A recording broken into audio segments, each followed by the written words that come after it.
নমস্কার বন্ধুরা, আমি বিশ্বজিৎ আর আপনারা দেখছেন স্টক মার্কেট বেঙ্গল। আজকের ভিডিওতে আলোচনা করব শুধুমাত্র ব্যাংক নিফটি নিয়ে এবং দেখার চেষ্টা করব যে সোমবার দিনের জন্য কিভাবে ইন্টারডে ট্রেডিং সেটা প্ল্যান করতে পারেন। আর তার সাথে দেখে নেব যে অ্যাকচুয়ালি বাজারের মুভ কোন দিকে। এই মুহূর্তে বাজারের মুভ কিন্তু ওপরের দিকের জন্য একটা শর্ট টার্মের প্যাটার্ন কিন্তু তৈরি হচ্ছে, সেই অনুযায়ী কিন্তু তলার দিকে পড়বে। এটা কিন্তু একদিন দুদিন বা 3 দিনের মধ্যে নয়। হয়তো এই যে এতদূর পর্যন্ত দেখতে পাচ্ছেন লাইনগুলো ড্র করা আছে, এই এতদূর পর্যন্ত মুভমেন্ট হয়তো 2 দিন 3 দিন 4 দিনের মধ্যে করতে পারে, বা এই সপ্তাহটা পুরোটা জুড়েই করতে পারে। তারপর আপনারা বৃহস্পতিবার বা শুক্রবার থেকে একটা সেল কিন্তু বাজারের মধ্যে আবার দেখতে পারেন। তার আগে পর্যন্ত এখান থেকে কিরকম ধরনের ট্রেড বেরোতে পারে সেটা কিন্তু বোঝার চেষ্টা করবেন। প্রথমেই দেখতে পাচ্ছেন যেখানে বাজার বন্ধ করেছে সেটা হচ্ছে আওয়ারলি টাইম ফ্রেম অনুযায়ী 51,098, মানে 51,800 এই জায়গাটা কিন্তু ধরুন।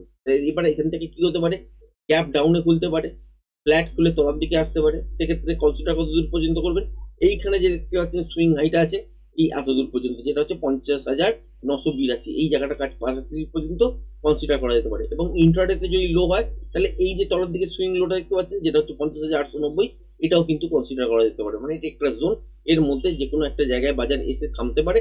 তারপর এখান থেকে যদি আবার রিভার্স হয়ে যায় সেক্ষেত্রে উপরের দিকের জন্যই মুভ বেরোবে। আলটিমেট যদি দেখেন যে ঠিক এই যে সুইং হাইটা দেখতে পাচ্ছেন এখানে, এই সুইং হাইটার উপর যদি কালকের দিনে ক্লোজিং দিয়ে দেয় তবে কিন্তু উপরের দিকেই আলটিমেট সারা সপ্তাহে কিন্তু মুভমেন্ট দেখবেন এবং একটা ভালো মুভমেন্ট কিন্তু হতে পারে। এবার এই যে জায়গাটা লাইন ড্র করেছি, এইটা কেন করেছি, কারণ এইটা হচ্ছে একটা সাইকোলজিক্যাল ব্যারিয়ার। মোটামুটি জানেন ব্যাংক নিফটির ক্ষেত্রে হচ্ছে 500 পয়েন্টের এবং নিফটির ক্ষেত্রে হচ্ছে 100 পয়েন্টের একটা সাইকোলজিক্যাল ব্যারিয়ার হয়। সেই জন্যই কিন্তু 51,500 এটা ড্র করে দেওয়া আছে। আদারওয়াইজ এখানে কিন্তু কোনো রকম সাপোর্ট বা রেজিস্ট্যান্স জোন দাঁড়াচ্ছে না। আলটিমেট দাঁড়াতে পারে কোথায়, এখান থেকে যদি ব্রেক করে তাহলে আলটিমেট কি সোমবার দিন এই জোনটার মধ্যে দেখতে পাবো বাজারকে? আর এটা কিন্তু উত্তর হচ্ছে না। কারণ বাজারের মধ্যে এত বড় মুভ, 1500-1800 পয়েন্টের মুভ কিন্তু বাজারের মধ্যে কালকের দিনে হবে না, রেঞ্জ বাউন্ড টাইপের সিচুয়েশন দেখবেন।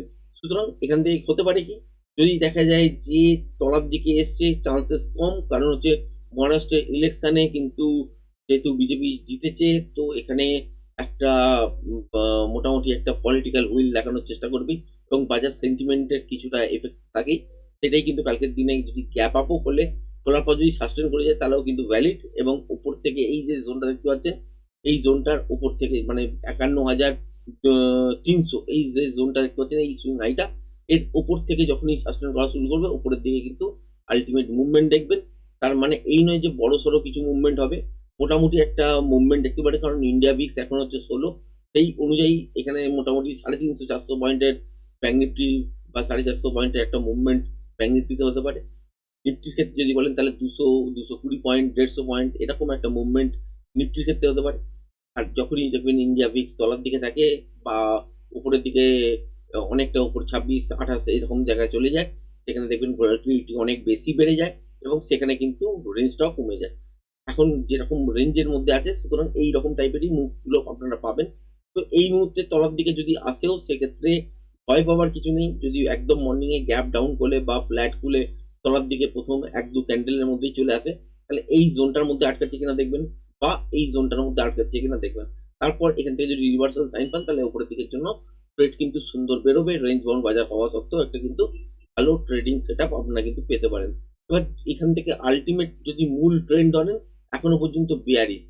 তো এই বিয়ারিশ ফেজের মধ্যে কি দেখা উচিত, যে উপর দিকে যখন ট্রেড বেরোবে সেক্ষেত্রে বাজারের মধ্যে নয়েজ চলে আসতে পারে। কালকের দিনে এমনিতেই রেঞ্জ বাউন্ড আছে, নয়েজ থাকতে পারে। সুতরাং পিন পয়েন্টে স্ক্যালপিং ট্রেড করার কিন্তু চেষ্টা করবেন। এবার আমরা 5 মিনিটের টাইম ফ্রেমের মধ্যে সুইচ করব এবং এখান থেকে দেখার চেষ্টা করব যে অ্যাকচুয়ালি এখান থেকে কিরকম ধরনের ট্রেড আমরা বার করতে পারি।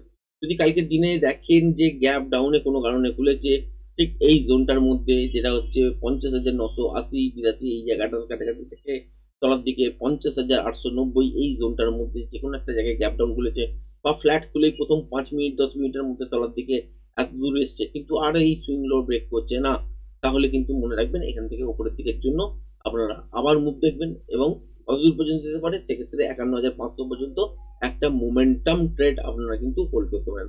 এবার যদি দেখেন কোনো কারণে এই লেভেলটাকে ব্রেক করে দিয়েছে যেটা হচ্ছে 50,890, তাহলে মনে রাখবেন তলার দিকে কিন্তু এই জায়গাটা যেটা হচ্ছে 50,600 এই জায়গাটার কাছাকাছি পর্যন্ত, এবং এইটাকেও ব্রেক করলে তলার দিকে এত বড় তো একটা মুভ পাওয়া যেতে পারে, কিন্তু কালকের দিনে হয়তো পসিবল নয়।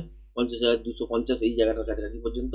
কিন্তু মোটামুটি মনে রাখবেন যদি গ্যাপ ডাউনে হলে এই লেভেলটাকে ব্রেক করে তাহলে উপরের দিকে একটা রিটেস্ট হতে দেবেন। তারপর যদি আবার লেভেলটাকে ব্রেক করে যেটা হচ্ছে 50,890 তাহলে কিন্তু এখান থেকে শর্ট করা যেতে পারে এবং টার্গেট হিসেবে এতদূর পর্যন্ত দেখতে পারবেন। যেটা হচ্ছে 50,600। এবার ইন্টারডেতে ফ্রেশ প্রাইস অ্যাকশন অনুযায়ী যদি দেখা যায় যে ফার্স্ট হাফের মধ্যেই ঘটে গেছে ঘটনাটা, তাহলে সেকেন্ড হাফের জন্য প্যাটার্ন দেখতে হবে। প্যাটার্ন ওয়াইজ যদি কন্টিনিউয়েশন ট্রেড করে তাহলে এই লেভেলটাকে ব্রেক করা মাত্র শর্ট করতে পারেন। আর যদি রিভার্সাল টাইপের সাইন বেরোয় তাহলে এখান থেকে কিন্তু উপরের দিকের জন্য ট্রেড হবে। এবার সেম যদি কালকের দিনে দেখেন যে যেহেতু মহারাষ্ট্রে ইলেকশনে যে জিতেছে তার একটা সেন্টিমেন্ট যদি বাজারের মধ্যে কাজ করে সেক্ষেত্রে যদি দেখেন যে গ্যাপ আপ খুলেছে ৫১,২৬৫ এই লেভেলটার উপর, তাহলেও কিন্তু একই সেন্টিমেন্ট কাজ করবে, উপরের দিকের জন্যই যাবে। এবং যেরকম ধরনের বাজার তৈরি হচ্ছে বা প্যাটার্ন ওয়াইজ যেরকম ধরনের বাজার চলার চেষ্টা করছে সেটা কিন্তু এই মুহূর্তে ২ দিন, ৩ দিন, ৪ দিন উপরের দিকেই কিন্তু আল্টিমেট মুভ দেবার জন্য যদি তলার দিকে আসেও সেক্ষেত্রে এই জায়গাটা বা এই জোনটা কিন্তু একটা রিটেস্ট জোন হতে পারে। তারপর এখান থেকে কিন্তু উপরের দিকের জন্য আবার মুভমেন্ট আপনারা দেখবেন। এবার কত দূর পর্যন্ত যেতে পারে বা কিভাবে এই লেভেলটার উপরে যদি গ্যাপ আপ হয় তাহলে কি করবেন? কারণ যদি দেখেন যে ৫১,২৭৩ এই লেভেলটার উপর গ্যাপ আপ হয়ে গেছে, তাহলে এখান থেকে একটা তলার দিকের জন্য একটা রিটেস্ট হতেই পারে। রিটেস্ট হওয়ার পর যখন দেখবেন মুখ ঘুরিয়েছে উপরের দিকের জন্য, সেক্ষেত্রে রিভার্সাল সাইন পেলে উপরের দিকের জন্য ট্রেড করুন। বা আগের যে ইন্টারডেতে যে সুইং হাইটা হয়ে থাকবে সেটাকে যখন ব্রেক করবে সেক্ষেত্রে উপরের দিকের জন্য মুভমেন্ট আপনারা নিতে পারেন ৫১,৫০০ এই জায়গাটার কাছাকাছি পর্যন্ত। এর উপরেও যেতে পারে। সেক্ষেত্রে ইন্টারডেতে ফ্রেশ প্রাইস অ্যাকশন দেখতে হবে, প্যাটার্ন দেখতে হবে। প্যাটার্ন ওয়াইজ যদি লেভেলটাকে আবার ব্রেক করে সেকেন্ড হাফের শুরুতে, তাহলে কিন্তু এখান থেকে আবার কিন্তু উপরের দিকের জন্যই মুভমেন্ট হবে এবং সেক্ষেত্রে ইন্টারডেতে ফ্রেশ প্রাইস অ্যাকশন অনুযায়ী যেরকম প্রজেকশন লেভেল বেরোবে সেই অনুযায়ী কিন্তু টার্গেট দাঁড়াবে। কারণ এই মুহূর্তে এই লেভেলটাকে ব্রেক করছে কিভাবে সেটা কিন্তু বলা সম্ভব নয়। যদি মোমেন্টামের সঙ্গে ব্রেক করে তাহলে একরকম যতক্ষণ মোমেন্টাম থাকবে ততক্ষণ হোল্ড করতে পারবেন। আবার যদি প্যাটার্ন বানিয়ে লেভেলটাকে ব্রেক করে সেক্ষেত্রে প্রজেকশন অনুযায়ী আপনাকে দেখতে হবে যে কিরকম ধরনের প্যাটার্ন হয়েছে, তার মুভ কতটা পর্যন্ত উপরের দিকে যেতে হয় সেটা কিন্তু সেই সময় ক্যালকুলেশন করার পরেই আল্টিমেট বেরোবে। সেই অনুযায়ী কিন্তু মুভমেন্ট কালকের দিনে আপনারা দেখতে পারেন। আশা করি ভিডিওটা পছন্দ হয়েছে। ভিডিওটা যদি পছন্দ হয়ে থাকে চ্যানেলটাকে অবশ্যই লাইক, শেয়ার, সাবস্ক্রাইব করবেন। আজকের ভিডিওটা এই পর্যন্তই। ধন্যবাদ।